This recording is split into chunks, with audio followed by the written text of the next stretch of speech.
keluarnya, maksudnya aktivitas di luar, terus kembali ke rumah, Bu Yuyun bisa segera mencuci tangan atau mandi untuk menghindari virus-virus yang ada di luar sana, untuk masuk ke dalam rumah untuk yang bisa menyebarkan ke keluarganya.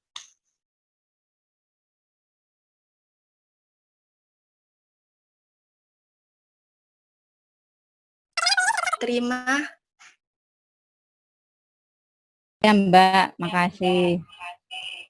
Ya, sama-sama. Barangkali ada yang mau ditanyakan lagi.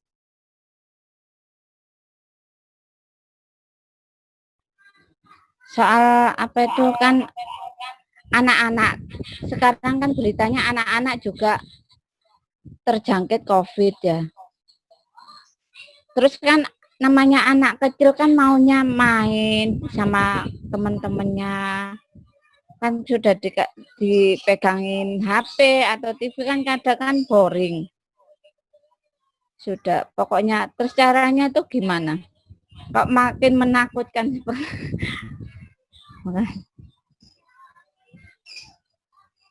Makasih. Manajemennya enggak Bu, biasanya kan kita sudah ini kalau anak-anak kan sudah diberitahu orang tuanya kalau nggak boleh keluar karena ada virus ini, ada COVID ini. Kalau menurut saya tetap boleh bermain di lingkungan rumah, cuman tergantung pengawasan dari orang tua juga. Kalau orang tuanya biasanya kan kalau memperhatikan, nggak boleh ini, nggak boleh itu, nggak boleh jauh-jauh. Itu juga bisa jadi pendukung biar anak itu nggak terkena COVID. Kan kadang-kadang kalau udah keluar rumah ada orang lewat jualan jajan gitu kan, maunya beli ini, maunya beli itu, kan bisa diarahkan jangan. Barangkali nanti kalau orangnya kena COVID gimana, kalau orangnya ada penyakit gimana, mungkin gitu Bu.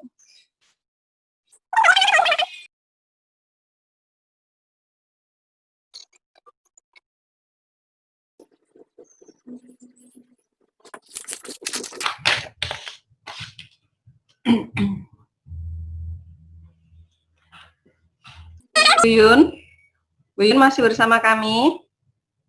Iya. Ya, Bu Yuyun, saya bantu menyimpulkan aja apa yang tadi sudah disampaikan oleh rekan-rekan mahasiswa. Jadi memang pada pandemi COVID seperti saat ini, ya, di mana khususnya di Surabaya, Bu Yuyun, Nyon Sewu, Bu Yuyun posisi di mana? Di Sidotopo. Oh, Sidotopo, Surabaya ya Bu Yuyun? Nggih, Surabaya. Ya, apalagi Surabaya memang seiring dengan gencarnya pemerintah dalam hal ini Dinas Kesehatan untuk melakukan pemeriksaan, akhirnya terlihat jumlah penderita COVID ini meningkat. Dengan harapan semakin gencar dites, dirapid, sehingga tahu mana yang sakit dan tidak, yang sakit segera diobati, mudah-mudahan pandemi COVID ini bisa segera berakhir. Nah, amin. Nah, untuk pandemi COVID ini sendiri, Bu Yuyun, memang tidak bisa dipungkiri bisa menyebabkan kecemasan, kekhawatiran. Tidak hanya Bu Yuyun, kami semua juga merasakan kekhawatiran. Tapi perlu diketahui, kalau kita kecemasan ini berlebihan atau kekhawatiran ini berlebihan, itu justru akan menurunkan imunitas tubuh.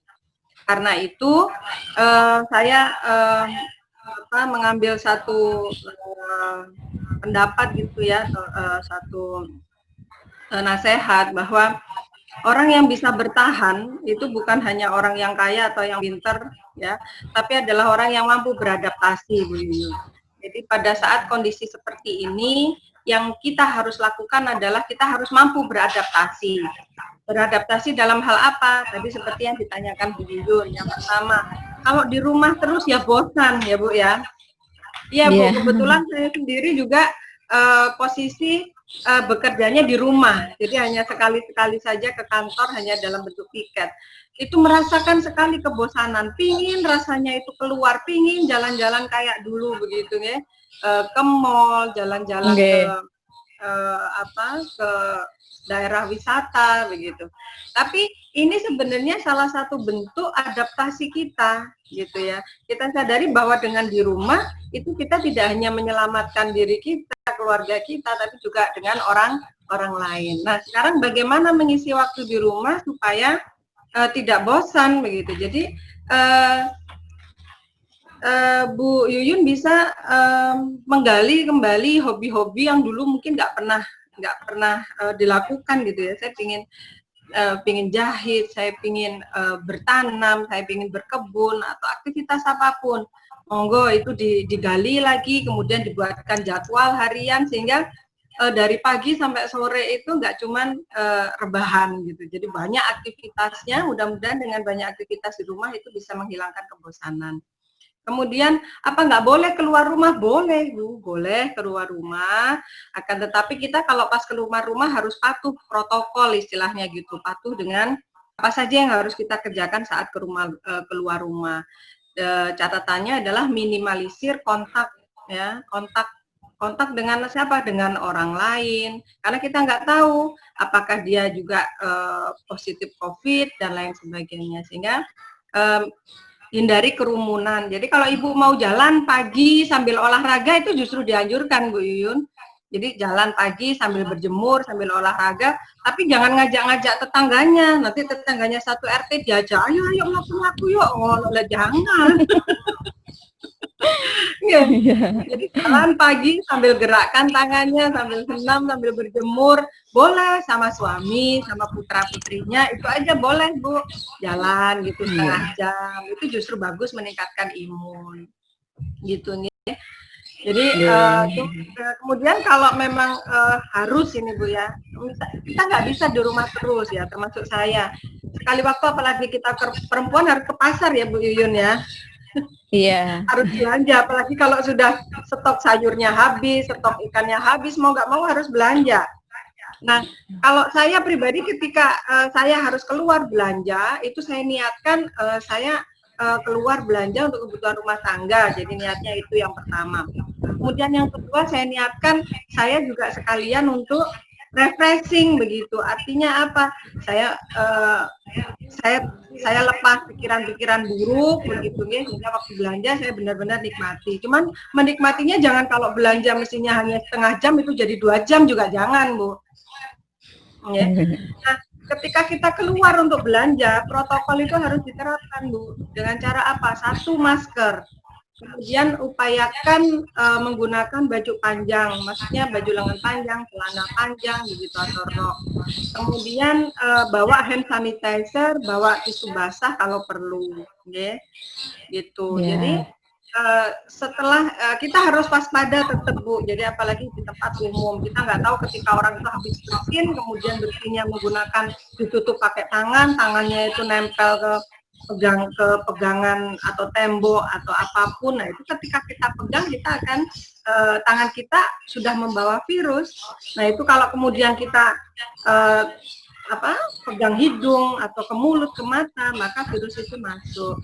Nah yang perlu disadari ketika tangan kita habis memegang sesuatu yang kira-kira itu pernah dipegang orang atau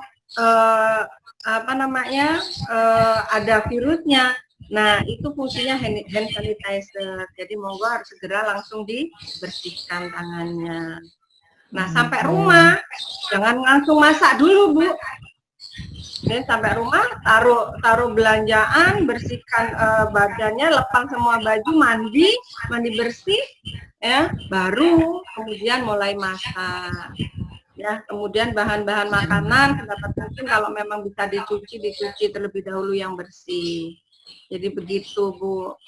Khusus untuk lansia saya berharap mudah-mudahan kegiatan-kegiatan keagamaan, mengaji, sholat wajib dan sunnah itu dikerjakan. Karena sebenarnya doa-doa dari panjenengan ini yang kita harapkan, doa-doa panjenengan ini yang penuh ijabah begitu. Ya, jadi selain bermanfaat untuk Ibu dan Bapak juga bermanfaat untuk kami semua.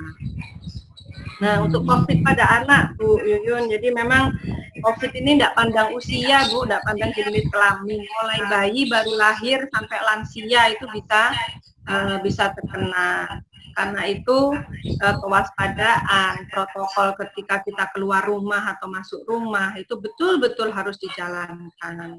Oke.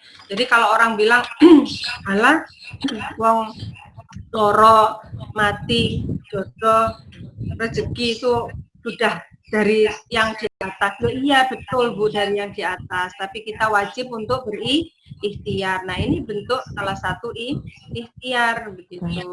Ya, jadi tidak perlu takut, tidak perlu khawatir, tapi tetap waspada. Selanjutnya monggo kita saling memotivasi, saling mendukung dan juga saling mendoakan. Begitu. Ya. Mudah-mudahan dengan ini masyarakat sudah nggak stres lagi. Nah kalau memang khawatir sekali, ya, karena saya pun orang tua saya juga sudah lansia sama-sama, jadi beliau berdua ini sangat khawatir sekali, apalagi posisi beliaunya hanya di rumah saja, kemudian putra putrinya jauh begitu, dan bahkan ada yang bekerja di bidang kesehatan, itu khawatirnya luar biasa. Nah karena itu kami biasanya secara rutin secara rutin kami berkomunikasi, jadi pakai WhatsApp group, kita saling video call gitu, saling menguatkan gitu. Ya, alhamdulillah. Dan kalau perlu ngunjuk vitamin, Bu. Kalau ada vitamin, kalau perlu saja. Jadi tidak harus setiap hari, tapi kalau perlu bisa ditambah suplemen vitamin. Tapi yang penting adalah makan makanan bergizi. Itu barangkali Bu Yuyun.